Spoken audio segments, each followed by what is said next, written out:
이번 주 우리 요절을 골로새서 1장 13절 14절입니다. 골로새 1장 13절 14절 두 절이지만 또 익히 알고 있는 그런 내용들입니다. 우리 같이 한번 암송 한번 하겠습니다. 그가 우리를 시작. 그가 우리를 흑암의 권세에서 건져내사 그의 사랑의 아들의 나라로 옮기셨으니 그 아들 안에서 우리가 속량 곧 죄 사함을 얻었도다. 골로새서 1장 13절 14절 말씀. 아멘. 하나님께서 베푸신 그 구원에 대한 그런 고백이고 선언이고 그렇습니다. 그 말씀 가운데 옮기셨으니 이라는 단어가 있는데요, 이민, 이동, 이사 그런 개념의 단어입니다. 그러니까 이쪽에서 이쪽으로 완전하게 장소를 바꾼 것이죠. 이민을 가고 이동을 하고 이사를 했다, 이렇게 생각하면 되겠습니다. 근데 흑암의 권세에서 그의 사랑의 아들의 나라로 이동을 하고 이사를 시키시고 이민을 가게 하셨다는 것이죠. 그러니까 흑암의 권세는 하나님이 택하신 백성들이 머물러서는 안 되는 곳이라는 것이죠. 거기는 악한 것들이 지배하는 곳이고 거기에 머물러 있다가는 나중에는 멸망을 당할 수밖에 없기 때문에 하나님께서 거기에서 이동을 시키셨다는 것입니다. 이사를 시키셨다는, 이민을 가게 하셨는데 그것이 바로 그의 사랑의 아들의 나라, 하나님의 아들의 나라, 하나님 나라를 말씀하는 것이죠. 그러니까 택한 백성들, 성도들이 머물러야 될 곳은 흑암의 권세가 있는 곳이 아니라 하나님의 나라라는 것입니다. 근데 이렇게 이동시키고 이사시키고 이민을 시키는 그 중심에 누가 있냐면 예수님이 있다는 거예요. 하나님의 아들이 계시다는 것이죠. 그래서 그 하나님의 아들 예수님 안에서 속량 곧 죄사함을 받은 사람들이 이동과 이사와 이민의 그런 대상이 된다는 것입니다. 복잡하게 예수 믿고 구원받았습니다, 이 말씀을 이렇게 길게 풀어가지고 그렇게 말씀한 것이죠. 그러니까 예수 그리스도 안에 있는 자들이, 예수님을 믿고 죄의 해결함을 받은 자들은 흑암의 권세에 있는 곳에 머무를 수 없고 하나님께서 하나님 나라로 이미 호적을 옮기시고 국적으로 옮기시고 삶의 자리를 이미 다 옮겨주셨습니다. 그런 고백입니다. 그래서 우리의 국적이 두 개죠. 하나는 대한민국이고 하나는 하나님 나라라는 것이죠. 그러니까 대한민국이라는 국적은 출생하면서 얻은 국적이고 하나님 나라의 국적은 은혜로 얻은 국적이라는 것입니다. 그래서 하나님께서 은혜로 하나님 나라라는 귀한 나라에 우리에게 국적을 만들어 주셨다. 우리를 그곳으로 이사하고 이동하고 이민 갈 수 있도록 예수 그리스도의 구속의 은총을 통해서 그렇게 만들어 주셨습니다라는 그런 고백입니다. 신앙인들에게는 소망이 있습니다. 하나님께서 이미 우리에게 예수 그리스도를 통해서 예비해 놓으신 하나님 나라가 있다는 것입니다. 소망은 하나님 나라인데 이 땅에서는 어떻게 살아가야 되느냐 하면 하나님 나라를 보여주는 삶을 살아야 된다는 것입니다. 하나님 나라를 완벽하게 경험한 사람은 없습니다. 왜냐하면 가서 누리는 곳이기 때문에요. 그러나 하나님께서 우리에게 말씀을 통해 주신 그 신앙의 길, 사명의 길을 잘 걷다 보면 우리가 때로는 관계 속에서, 가정 속에서, 교회 가운데서 또 사역의 현장에서 하나님 나라를 맛보는 게 있는 것이죠. 이게 하나님 나라고. 힘들고 어렵고 고난이 있는데도 참 기쁨이 있고 감격이 있는, 이게 하나님 나라구나. 그러면서 또 우리의 삶의 모습을 통해서 또 하나님 나라의 그 기쁨의 모습들을 우리가 경험하는 것들을 사람들이 보고 어떻게 저렇게 살 수 있을까, 또 어떻게 저렇게 선택할 수 있을까, 이런 모습들을 보면서 우리가 하나님 나라를 또 보여주는 그러한 사명도 있다는 것입니다. 그래서 하나님 나라는 소망이고 또 하나님 나라를 경험하고 보여주는 것, 이것은 우리들의 또 이 땅의 사명이다. 이거 기억하시면서 우리 하나님 나라와 연관된 인생들을 사시고 또 하나님 나라와 연관된 그런 삶의 모습들을 보여주셔서 하나님의 백성답고 또 하나님을 왕으로 모신 또 하나님 나라의 또 거룩한 백성다운 면면들을 늘 보여주며 살아가는 우리 거룩한 백성들 되시기를 주님의 이름으로 축복합니다. 아멘. 예수님께서 교회에 대한 언급을 하신 말씀이 있습니다. 교회는 사도행전에서 시작이 됐습니다. 근데 예수님께서 교회에 대한 언급을 복음서에서 하셨죠. 우리가 그것을 어떻게 알 수 있냐면 마태복음 16장에 나오는 그 베드로의 고백을 통한 그 예수님과 대화 속에서 그 예수님이 교회를 언급한 것을 우리가 보게 됩니다. 가이사라 빌립보 그 지역에서 예수님께서 제자들에게 너희는 나를 누구라 하느냐 물었을 때 베드로가 주는 그리스도시요 살아계신 하나님의 아들이십니다라고 고백을 합니다. 복이 있다. 그러나 이것을 내게 알게 하니는 네가 아니라 하나님 아버지다. 이렇게 축복하고 가르침을 주신 다음에 예수님께서 뭐라고 말씀하셨냐면 너는 베드로라 내가 이 반석 위에 내 교회를 세우리니 음부의 권세가 이기지 못하리라 그랬죠. 예수님께서 베드로의 신앙 고백을 들으시고 나서 네 신앙 고백 위에 내가 앞으로 내 교회를 세울 것인데 음부의 권세가 이길 수 없는 영광스러운 교회고 권세 있는 교회가 세워질 것이다라고 말씀한 것이죠. 예수님을 하나님의 아들이고 그리스도라고 고백한 그 신앙 고백 위에 내 교회를 세우겠다라고 예수님께서 이미 복음서에서 제자들에게 말씀을 하셨습니다. 교회가 세워지기 전입니다. 예수님께서 십자가에 죽으시고 사흘 만에 부활하셨습니다. 그리고 제자들에게 나타나셔서 예루살렘을 떠나지 말고 아버지께서 약속하신 것을 기다리라 말씀하셨고요. 오직 성령이 너희에게 임하시면 너희가 권능을 받고 예루살렘과 온 유대와 사마리아와 땅끝까지 이르러 내 증인이 되리라 또 말씀하셨습니다. 그리고 승천하셨습니다. 마가의 다락방에 모인 120명의 그 성도들이 기도하는 가운데 성령 강림을 이제 체험을 하죠. 예수님의 부활을 확인했던 사람들입니다. 그리고 하나님께서 약속하신 성령님이 오신 것을 경험을 하게 됩니다. 그러면서 거기서 그들이 뒤집어지죠. 예수님의 부활이 사실이고 하나님이 약속하신 성령님께서 오셨다는 이 두 가지 사실을 확인하고 나서 120명의 성도가 완전히 뒤집어 엎어진 것이죠. 그러면서 거기서 교회가 시작이 됩니다. 초대교회의 사도들이 밖에 나가서 복음을 전했던 내용들이 성경에 몇 번에 걸쳐서 소개가 되어 있는데 똑같습니다. 주제가. 그들이 전했던 복음의 내용이 뭐냐면 너희가 십자가에 못 박은 이 예수를 하나님이 주와 그리스도가 되게 하셨다. 이것이 그들이 전했던 복음의 내용입니다.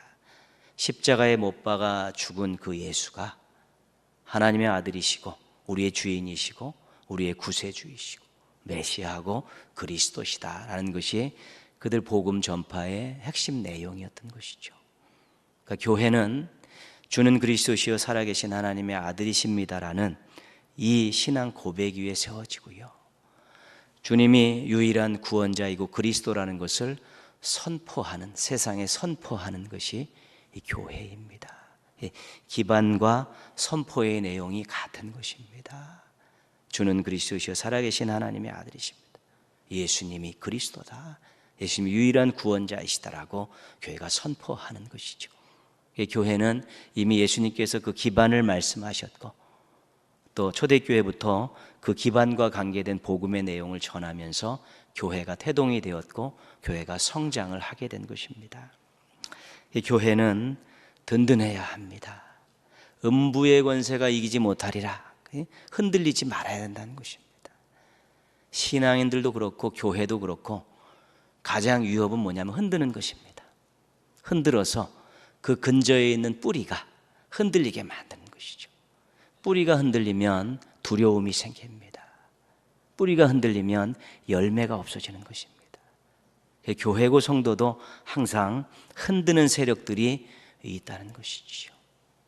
때로는 초신자 같은 경우는 말 한마디 때문에 신앙의 뿌리가 흔들리기도 하고 그렇습니다. 또 어떤 사람은 고난이 너무 극심해서 또 신앙의 뿌리가 흔들리기도 하고요. 교회들이 여러 가지 이유로 인해서 그 근저가 흔들려 가지고 정말 제 기능도 발휘하지 못하고 서로 분열하고 그냥 세상에 조롱거리로 전락하는 일도 요즘에 꽤 있는 것은 전부가 다 든든하지 못해서 그렇습니다. 흔들려서 그렇습니다. 근데 그 기반이 뭐냐면 주는 그리스도시요 살아계신 하나님의 아들이십니다. 예수님이 하나님의 아들이고 예수님이 구원자라는 이 고백을 가지고 똘똘 뭉치면 교회는 건강한 것입니다. 절대 흔들리지 않습니다. 자꾸 세상적인 생각들, 인간적인 생각들 가지고 그것 가지고 막 조합을 이루려고 막 하다 보니까 교회가 쉽게 흔들리는 것이죠. 예수님이 나의 구세주이시고 예수님을 전해야 되는 것이 복음의 사명이라는 것에 대해서 그것으로 교회가 딱 뭉치면 절대 흔들리지 않습니다. 건강한 교회를 유지할 수 있게 되는 것이죠. 교회는 선포해야 합니다. 예수님이 유일한 구원자라는 것을 선포해야 됩니다. 교회가 그걸 안 하면 교회가 아닙니다. 교회가 그걸 안 하면 친목단체로 전락할 확률이 굉장히 높습니다. 남녀 선교회도 마찬가지. 전도의 선교회라는 건 뭡니까? 예수님의 구주되심을 어떠한 방식으로든지 전해야 되는 것입니다. 그게 섬김일 수 있고요. 또 그것이 기도일 수 있고요. 또 하나 되어서 어디서 봉사일 수도 있고요. 그런 부분들에 대해서 분명한 목적들이 있어서 그 선포됨이 분명하게 될 때 교회가 생명력 있는 모습을 잃어버리지 않는 것입니다. 생명을 살리고 생명을 구원해야겠다라는 그런 의지를 가지고 움직이는 교회는 생명력이 있는 것입니다. 그러나 생명에 관심이 없으면 생명력이 없습니다. 그렇습니다. 교회는 든든함, 또 선포함, 이 두 가지를 잘 가지고 있어야만이 건강하고 생명력 넘치는 모습들을 유지할 수 있습니다. 그래서 교회의 지체인 우리 한 명 한 명이 정말 예수 그리스도의 구주 되심, 하나님의 아들 되심에 대한 분명한 믿음의 근저를 가지고 든든히 서서 서로 꽉 붙잡고 교회를 든든히 세워가는 일에 앞장서야 되고, 개인적으로 늘 주변에 있는 사람들에게 예수의 구주 되심을 이야기하고요. 또 함께 모여서는 교회의 또 오르바를 찾는 것과 또 훈련을 통해서 또 함께 예수의 구주 되심을 전하는 일들에 힘을 쏟아야 될 때, 교회가 하나님 쓰시기 좋은 교회로, 또 생명력 넘치는 교회로 든든한 교회가 되어질 때 그 교회 안에서 신앙생활하는 사람들이 풍성한 삶을 누리게 되는 것입니다. 예수님께서 오신 게 그것이 아니겠습니까? 생명을 얻게 하고 더 풍성히 얻게 하려는 것이다. 생명을 얻고 생명을 사랑하고 든든히 서 있는 곳에 함께 있는 지체들은 풍성함을 경험하게 되어 있는 것이지요. 그래서 초대교회에 예수님께서 말씀하신 그 기반으로 인해서 초대교회가 성장이 돼서 든든히 서가고 그들이 복음을 잘 선포했을 때 유무상통의 복이 있고요, 성장의 복이 있었고 그 안에서 아름다운 능력의 역사들, 은혜의 역사들 경험하는 행복한 일들이 많이 일어났다는 것입니다. 우리도 동인교회라는 전주 동인교회라는 교회 지체들입니다. 교회에 대해서 어떤 것을 꿈꾸고 있습니까? 교회가 여러분들에게 무엇을 해주기를 원하고 있습니까? 교회는 든든해야 되고 교회는 선포해야 됩니다. 그런 교회가 되어질 때 그 속에 있는 지체들이 행복한 것입니다. 왜요? 하나님이 주목하시기 때문에, 하나님께서 역사하시기 때문에 그 지체들과 가정들이 그렇게 행복해지고 풍성해지고 아름다워질 수 있게 되는 것입니다. 그래서 어떤 교회를 지향할 것인가? 건강한 교회, 생명력 넘치는 교회를 우리 다 같이 가슴에 품고 기도하고 또 지체로서의 또 역할을 감당하고 모여서는 또 그런 교회를 만들기 위해서 노력하게 될 때 거기에 우리 행복이 있습니다. 거기 우리 가정의 미래가 있고요, 거기 우리 자녀들의 아름다운 미래가 거기에 다 담겨 있는 것입니다. 결코 그 어떤 다른 곳에서 행복을 찾으려 하고 가정과 자녀의 미래를 찾으려 하지 마십시오. 자녀들이 좋은 교회, 생명력 넘치는 교회에서, 든든한 교회에서 신앙훈련 잘 받으면 그 미래가 든든한 거 아니겠습니까? 어떻게 살아야 되는 것이고 또 어떤 목표를 갖고 살아가야 되는 것을 잘 배우면 그 자녀의 미래가 든든한 것 아니겠습니까? 가정도 마찬가지고요. 그래서 하나님께서 우리 교회로 보내주시고 지체로 묶어주셨는데요, 우리가 동인교회가 정말 건강하고 생명력 넘치는 교회로 이렇게 잘 나아갈 수 있도록 함께 노력하시고, 이 안에서 하나님의 은혜와 사랑과 복을 마음껏 누리는 우리 행복한 성도들로 하루하루 살아가시기를 주님의 이름으로 부탁드리겠습니다. 하나님께서 이스라엘을 택하셨습니다. 그 택하신 이유가 출애굽기 19장 6절에 나와 있습니다. 너희가 내게 대하여 제사장 나라가 되며 거룩한 백성이 되리라. 하나님께서 이스라엘 백성들을 택할 때 두 가지 목적을 갖고 택하셨는데, 하나는 하나님의 백성이 되는 것입니다. 거룩한 백성. 이거는 복입니다. 복. 하나님의 백성이 되는 것은 아무나 될 수 있는 것이 아닙니다. 택함 받지 않으면 될 수 없는 것입니다. 그래서 내가 하나님의 백성, 나는 너희 하나님이고 너희는 내 백성이다, 내가 너희들을 책임지겠다는 이 복과 관계된 것이고요. 또 하나는 제사장 나라입니다. 이것은 사명입니다. 내가 너희를 택했으니까 너희는 나를, 내 뜻을, 내 나라를 세상에 전해라. 세상 모든 사람들이 알 수 있도록 이렇게 전해라. 이게 사명을 주시는 것이죠. 택함 받은 이스라엘 백성들이 하나님의 백성으로서 복을 누리며 살게 되었고, 또한 제사장 나라로서 열방울 세계에 하나님의 뜻을, 하나님 나라를 전하는 사명을 얻게 된 것입니다. 그런데 이스라엘이 단물만 빨아먹었습니다. 택한 백성이 누려야 될 것들만 누리고 사명을 등한시했습니다. 우리만 하나님께 선택받은 유일한 백성이고, 선택받지 않은 이방인들은 다 개들이다, 죽어 마땅한 자들이라고 그들이 철옹성을 치고 죽의 장막을 치고 그 하나님과 하나님 뜻과 하나님의 나라를 세상으로 흘려보내지 않은 것입니다. 하나님께서 중간중간에 얼마나 많은 요나서 같은 경우는 깨달으라는 것이죠. 너희만 택한 것 아니라는 것입니다. 너희의 원수인 아수르도 내가 택하고 나의 사랑의 대상이고 구원의 대상이라는 것들을 보여준 아주 기가 막힌 예언서가 요나서이고요. 미가서나 이사야서 뒷부분에 보면 만국이 막 예루살렘으로 몰려들지 않습니까? 말씀을 배우려고, 주의 도를 배우려고 막 모여드는 그런 꿈들을 하나님께서 그들에게 계속해서 가르쳐 주셨음에도 불구하고 그들이 그 일을 잘 하지 못한 것이죠. 결국은 이스라엘은 사명에 있어 탈락하고, 그것이 예수님을 통해서 교회에 넘어온 것입니다.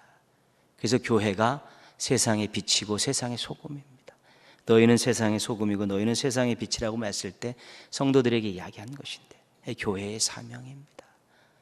교회는 세상의 빛과 세상의 소금의 사명을 담당하면서 이제 세상을 향해서 하나님의 뜻을 전하고 복음을 전하는 귀한 사명을 맡은 기관입니다. 그래서 성도들의 삶과 교회의 삶의 궁극적인 표대는 하나님이시죠. 하나님 나라죠. 그러나 이 과정 속에서 우리의 방향은 전부 세상을 향해 있는 것입니다. 왜냐하면 세상에 하나님을 전하고 하나님의 뜻을 전하고 복음을 전해서 또 하나님께 돌아오게 하는 그런 사명이 있기 때문에 방향이 항상 세상으로 향해 정초되어 있어야 되는 것입니다. 옛날 복음성가에 그렇죠, 세상 등지고 십자가 보내, 그런 것 있잖아요. 그런 것들은 구원과 관계된, 복음과 관계된 은혜 받은 자들이 처음 부르는 노래입니다. 그렇게 처음 십자가 중심의 신앙으로 살다가 다시 세상을 향해 나가는 것입니다. 계속 세상 등지고 십자가만 보면 그 건강한 신앙 아닙니다. 성숙한 신앙 아닙니다. 주님의 은혜가 너무 감사해서 십자가를 바라보며 주의 은혜를 되새기며 구원의 감격을 되새기며 감사 찬송을 올리고 나서요, 그리고 나서는 이제는 세상을 향해 나아가는 것입니다. 자기가 받은 은혜, 자기가 받은 구원을 또 세상을 향해 전하는 것이, 그것이 교회의 사명이고 성도들의 사명이 되어야 되는 것입니다. 그걸 잃어버리면 안 되는 것이죠. 자기들만의 그런 모임들을 갖는 것은 이제 교회가 정체성을 잊어버리는 것입니다. 늘 모여서 힘을 내서 은혜를 나누고 기도하고 또 세상을 향해 또 나아가고, 또 모여서 함께 예배드리며 감사하고 힘을 모아서 또 세상을 향해 나아가고, 모이고 흩어지는 것을 잘하는 것이 교회의 기가 막힌 사명이 있죠. 여러분 한 명 한 명이 다 작은 교회들이고 세상에 나가서 주님을 전하고 주의 나라를 전하고 복음을 보여주면서 또 그렇게 하나님의 뜻을 전하는 일들을 잘 감당할 때 사명 잘 감당하는 그런 인생이 되는 것입니다. 초대교회가 세워졌습니다. 내적으로 사랑이 풍성하고 외적으로 복음을 전하면서 엄청나게 성장을 이루었는데 하나님께서 교회를 거기에 머물게 하지 않으셨습니다. 스데반 순교 사건이 일어나면서 교회에 핍박이 들어왔습니다. 엄청난 핍박인데 특별히 반성전 사상을 가지고 있었던 헬라어를 쓰는 이 헬라파 그리스도인들에게 핍박이 들어온 것이죠. 그들이 예루살렘에 더 이상 머물 수가 없었습니다. 살기 위해서 그들이 예루살렘을 떠나 흩어지기 시작합니다. 오늘 8장 5절 말씀 한번 좀 앞으로 가겠습니다. 우리가 26절부터 읽었는데 8장 5절 말씀 가보시면요, 4절 5절 같이 한번 읽겠습니다. 4절 5절입니다. 그 흩어진 사람들이 두루 다니며 복음의 말씀을 전할세 빌립이 사마리아 성에 내려가 그리스도를 백성에게 전파하니. 그 일곱 헬라파 지도자 중에 한 명인 이 빌립이 예루살렘을 떠나서 가다가 어디에 들어갔냐면 사마리아에 들어갑니다. 사마리아에 들어가서 복음을 전하지요. 유대인들의 입장에서 보면 도망가는 것인데 빌립의 입장에서 보면 전도 여행을 떠나는 것입니다. 희한한 일이죠. 살기 위해서 도망가는 사람들이 아니라 살리기 위해서 도망가는 사람들이었다는 것입니다. 참 이분들이 예루살렘에 핍박이 났을 때 목숨을 구하고 보자라고 막 도망가는데 그들이 거기서 하나님의 뜻을 깨달은 것입니다. 우리가 예루살렘 안에 이렇게 모여서 알콩달콩 사는 것이 진정 교회의 모습이 아니었기에 하나님께서 핍박을 주셨구나, 이것을 알고 이제 우리는 살기 위해서 도망가는 것이 아니라 복음을 통해서 사람을 살리기 위해서 도망간다. 그러니까 때를 얻든지 못 얻든지 가는 곳마다 막 복음을 막 전하기 시작하는 것입니다. 예루살렘을 떠나서 유대와 사마리아로 막 사람들이 퍼지기 시작하면서 유대 지역 사마리아 지역까지 막 복음이 막 전파되는 것입니다. 도망가면서 성에 들어가서 유하면서 막 복음을 계속 전하니까요. 귀신이 쫓겨나고 병자가 일어나고 마술사 시몬이 회심하는 일이 사마리아 성에서 일어났습니다.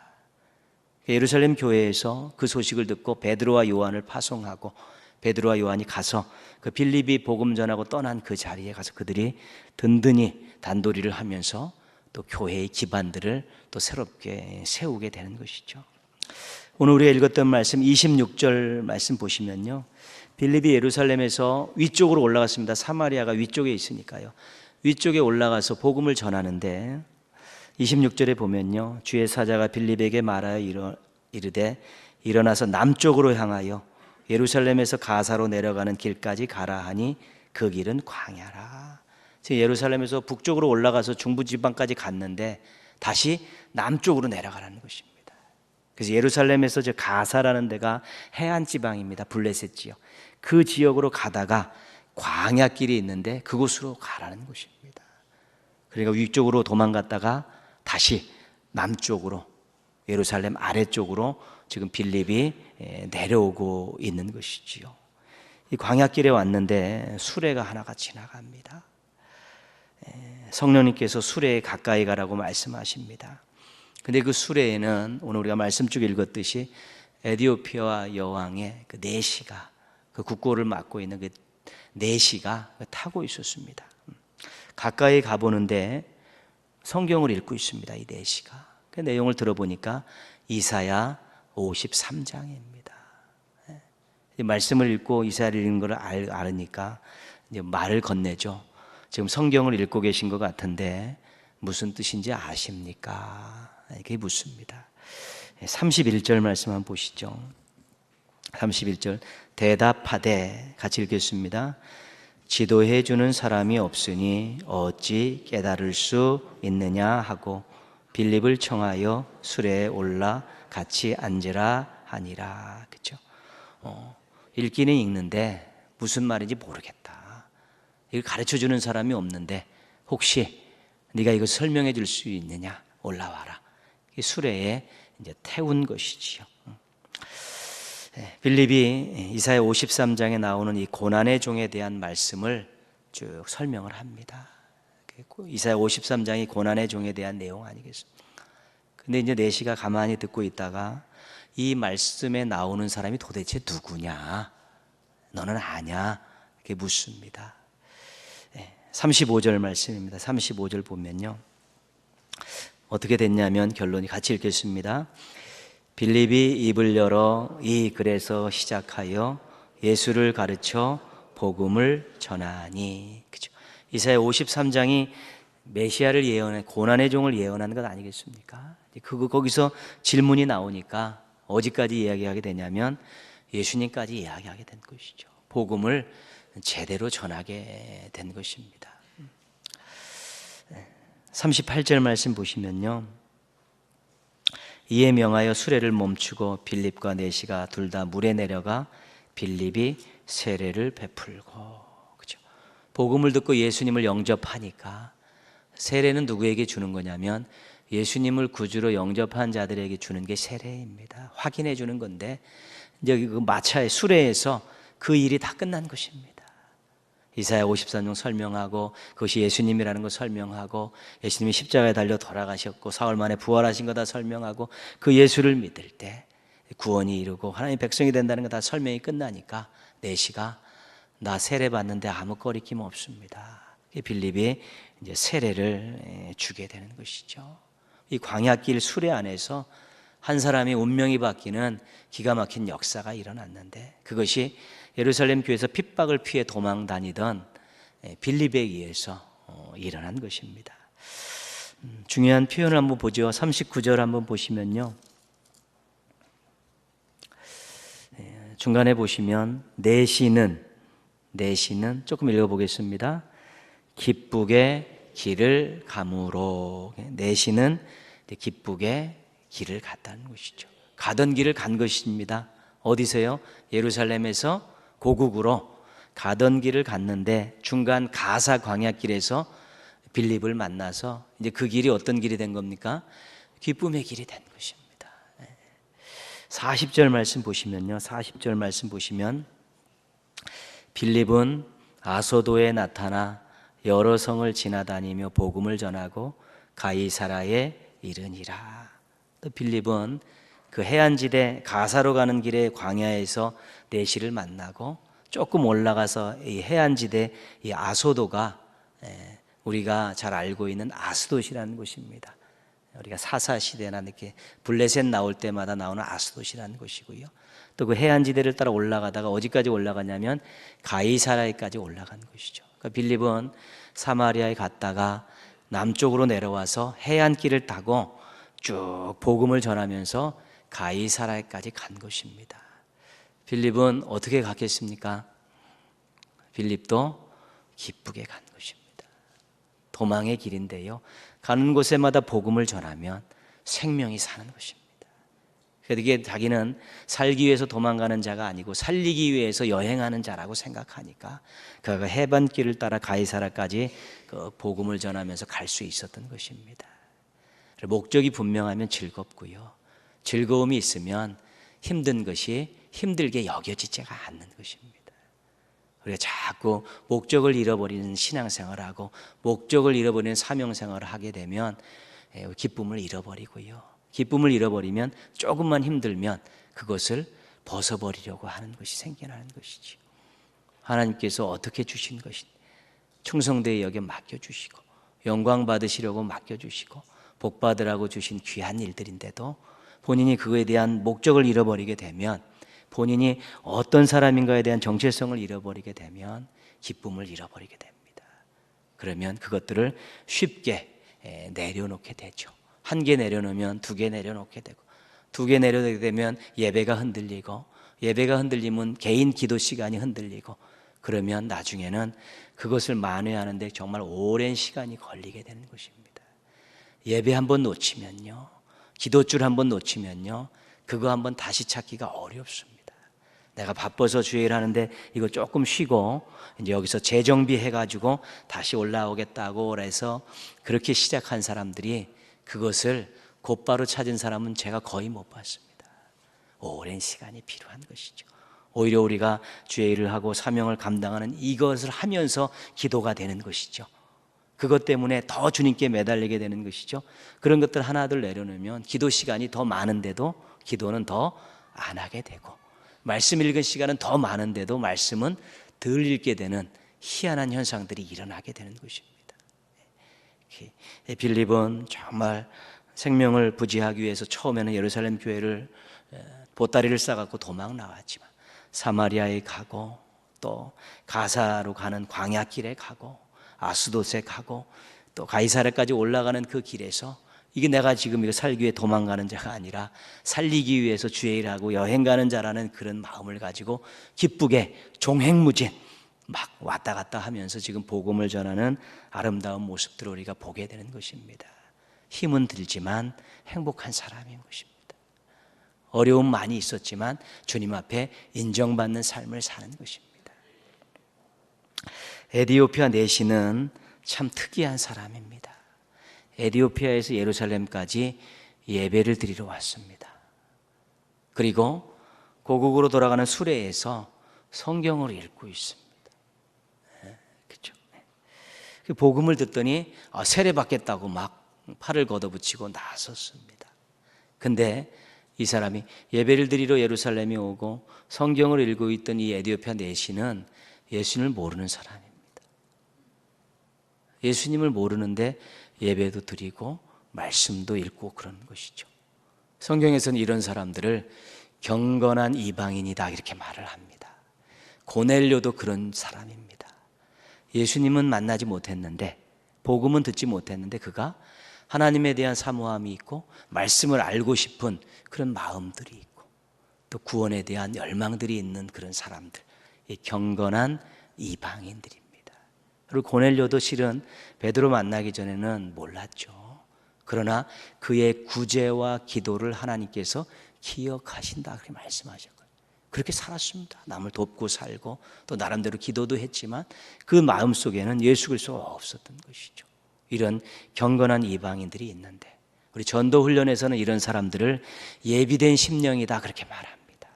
이상하게 복음 전하러 나갔는데 자기를 오래전부터 기다리고 있다는 그런 느낌이 오는 것입니다.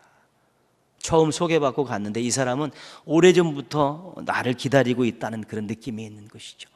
사모함도 있고요, 경청함도 있고 복음을 낼름 받아먹고 그럼 고백 갖고 눈물 흘리고 막 기뻐하고, 전도한 사람은 아무런 역할도 안 한 사람인데도 불구하고 그 모든 것들이 다 준비된 사람들이 있다는 것이죠. 오늘날의 경건한 이방인들이라는 것입니다. 지금 이 세대가 교회가 이미지가 많이 흐려졌고요, 또 성도들도 또 세상에서 많이 옛날과 같이 그렇게 뭐 존귀함을 받고 또 존경을 받는 그런 일들도 많이 사라진 거 사실이고요. 또 뭐 목사들도 역시 마찬가지로 그렇습니다. 세상이 그렇습니다. 그래도 경건한 이방인들은 여전히 있습니다. 그래도 하나님이 택한 사람들은 여전히 있고요. 지금도 하나님을 그리워하고 말씀 듣기를 원하고 있고 지금도 갈급한 심령을 가지고 누군가 자기의 마음 문을 노크해 주기를 원하는 사람들이 여전히 있다는 것입니다. 세상에 아무리 악하고 어려워도 그런 사람들은 있다는 것입니다. 하나님의 백성들, 택한 백성들이 여전히 있다는 것입니다. 이것이 바로 우리가 찾아야 될 오르바들인 것입니다. 없습니다. 내 주변에 아무도 없습니다. 뭐 그럴 수 있죠. 맨날 믿음의 사람들과 교제를 했으니까요. 그래도 찾으면 있습니다. 경건한 이방인들, 예비된 심령들이 반드시 있습니다. 그 주변을 사사지 뒤져서 그런 분들 한 분씩 꼭 품고 기도하고 기다리고 섬기고 그러다 그 심령에서 또 새로운 마음문이 열리고 또 갈급함이 생겨나면서 조금씩 무슨 반응들이 오기 시작하고요. 또 그러한 일들을 통해서 다시 한번 복음을 전할 수 있는 기회가 있고 인도할 수 있는 기회가 얼마든지 있다는 것입니다. 우리가 그런 소망들을 잃어버리고 살면 안 되는 것입니다. 없어요. 5천만인데 5천만인데 예수 믿는 사람들은 500만 뿐이 안 되는데 5천만에 500만 다 있습니다. 늘 찾으려 하고 찾게 해달라고 기도하고 있으면 가슴에 품고 기도하고 늘 또 교회에 또 기도 제목으로 올리고 또 전도폭발팀과 연계하고 늘 이런 모습들로 살면서 교회가 한 생명을 구원하기 위한 아름다운 모습들로 서로 이렇게 연합이 되어지고 협력하는 그런 일들이 있을 때 하나님께서 교회를 주목하시고요, 하나님께서 교회를 사용하시고 교회가 건강하게 든든히 서는 교회를 통해 교회에 속해 있는 가정들과 또 지체들이 또 행복을 누리며 살아갈 수 있도록 복된 인생들을 살아갈 수 있도록 은혜 베푸시는 것입니다. 내시가 빌립을 만나서 그의 인생길이 기쁨의 인생길이 됐습니다. 그 광야할 길 터덜터덜거리면서 수레를 타고 가던 그가 복음 전도자 빌립을 만나서 기쁘게 고국으로 돌아갈 수 있었다는 것입니다. 우리가요, 다른 사람들을 기쁘게 할 수 있는 사람들입니다. 다른 사람들의 인생길을 기쁘게 갈 수 있게 할 수 있는 모든 자격과 능력을 가지고 있는 사람들이고 그 보화를 우리가 가슴속에 이미 오래전에 주님으로부터 받아서 간직하고 있는 사람들입니다. 나를 제대로 만나기만 하면 기쁨의 인생길 걸어갈 수 있다.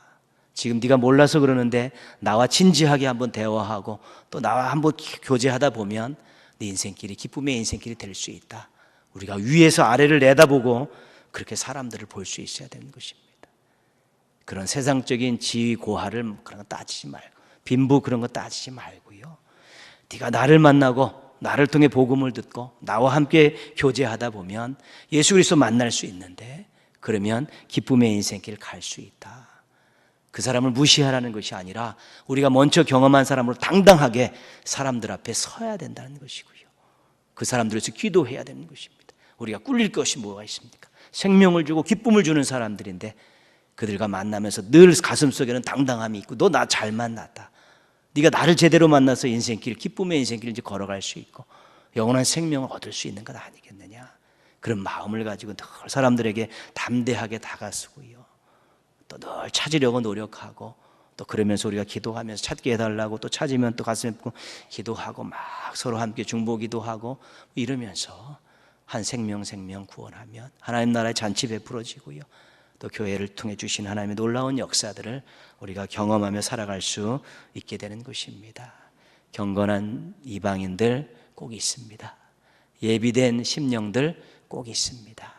우리 부지런히 또 찾으시고요, 또 오로바도 우리가 많이 또 지금 좀 많이 약해졌는데 또 찾으시고요, 또 전포훈련도 또 힘싸게 하고 그러면서 정말 경건한 이방인들 예비된 심령들을 하나님 앞에 자꾸 인도해서 또 기쁨으로 잘 성숙시켜 세상으로 보내고 일꾼 만들어서 하나님 나라의 기둥으로 세우고 이런 아름다운 사역을 잘 감당하는 교회가 되고 또 잘 감당하는 우리 동인의 가족들이 될 수 있으면 우리는 인생 잘 살고 있고 또 하나님이 인정할 만한 아름다운 사명의 길 잘 걸어갈 수 있게 되는 것입니다. 우리 모쪼록 다른 사람의 인생길을 기쁨의 길로 만들고 또 다른 사람에게 큰 세상에서 맛볼 수 없는 기쁨을 맛보게 하는 우리 멋진 신앙인들로 멋진 종들로 살아가시기를 주님의 이름으로 축원합니다. 예.